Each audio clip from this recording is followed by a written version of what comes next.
Hey there, hope you're well today. I want to continue to talk about feedback.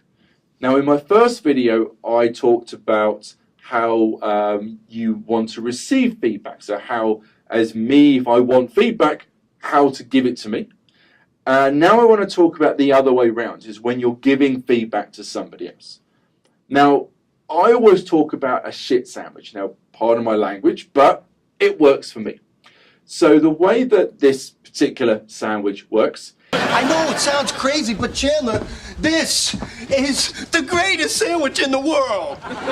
Is that you give praise up front, then you talk about stuff in the middle that maybe is, things to try, and then you end with praise.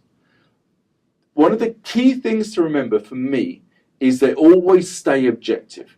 So don't say, well, I think you should change this, I think you should do that, I think you should do that. Simply because if you're giving that feedback to me and you say, I think this and I think that, I'd be like, well, I'm not you, so why should I pay any attention to that?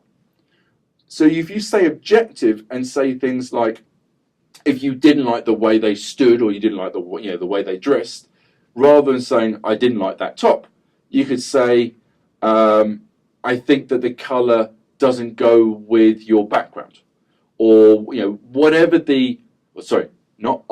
so you could say, like, try changing the background or try changing what you're wearing because it may influence your viewer in a different way. So try and think about it in a very objective way so that they get more use out of that feedback. So start with a positive. So even if you hated everything about it, start with, even if it's just the fact that they came on and did it, that's great.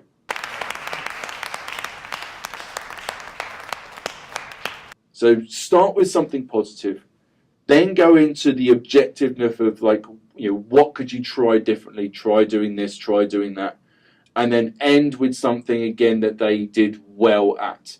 So keep doing that, keep doing that, keep doing that. So I hope that helped. I hope that's given you some thoughts, and I'd love to hear any feedback that you've got for me. Please feel free to do anything you want, and I hope to speak to you soon. Thank you very much for watching.